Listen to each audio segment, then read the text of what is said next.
Gross for the Bass Guitar channel. Today we're going to be working with the B altered scale. Now this is to me one of the best scales because it gives you so many possibilities to utilize notes in your solos over a blues. But we'll get to that later. The first thing I want to talk about is what are the notes in a B altered scale?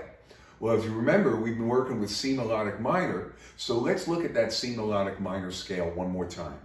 C, D, E flat, F, G, A, B, C.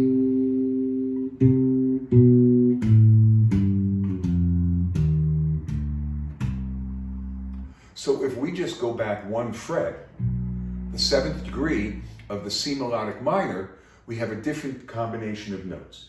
You have B to C, C to D, D to E flat to F, F to G, G to A to B.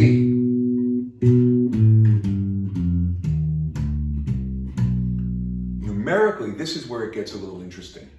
B to C would be a flat 2 or a flat 9.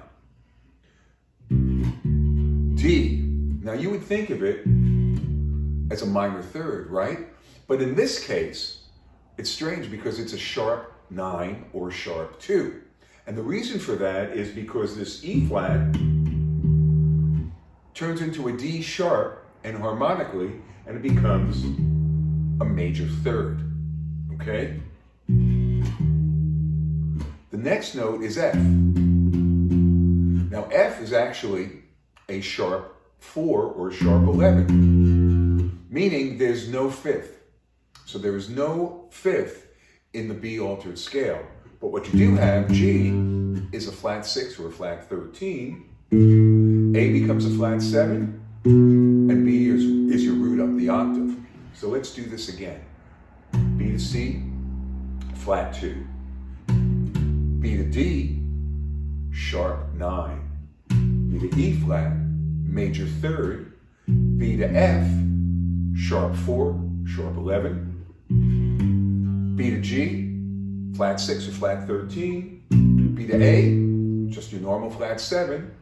And then the octave. Let's go to the piano. So let's take a look at all of the notes in the B altered. You have B, C, D, E flat, F, G, A, B. Okay? Now, let's look at it numerically. 1, flat 2. This is considered a sharp 2 because this is a 3. This is a sharp 11. This is a flat 6. This is a flat 7. And that's your octave. So this B7 chord has no fifth because this becomes a sharp 11 or sharp 4. So you have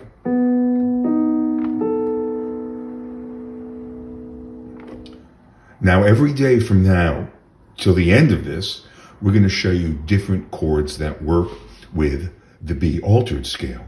So today we're just going to work with B7. Let's go back to the bass. So, because technically there's no fifth here, your arpeggio is going to be 3 notes.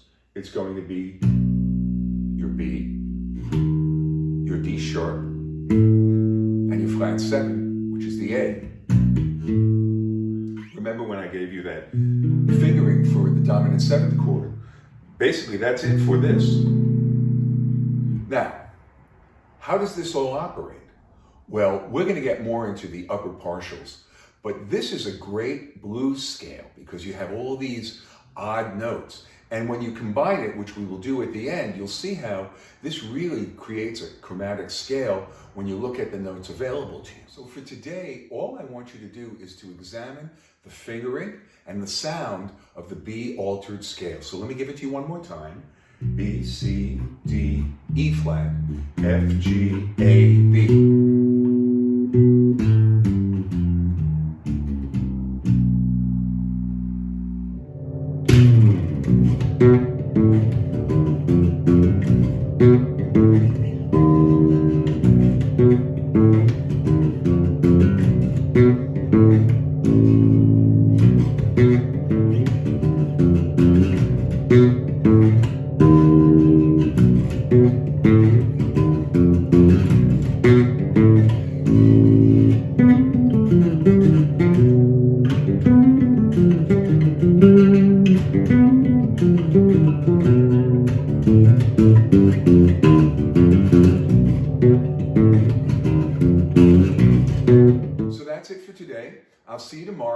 going to start really delving into how the upper partials create different chords, different sounds, and how you can use them in your improvisations.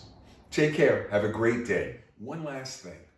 I'm looking at all of this, scales, modes, etc., as a giant 13th chord. Remember, we are bass players, so we have to articulate the chords during a song. Now, in the improvisation, this is where I'm teaching something a little differently than most. I'm not interested in patterns. What I'm interested is in sound.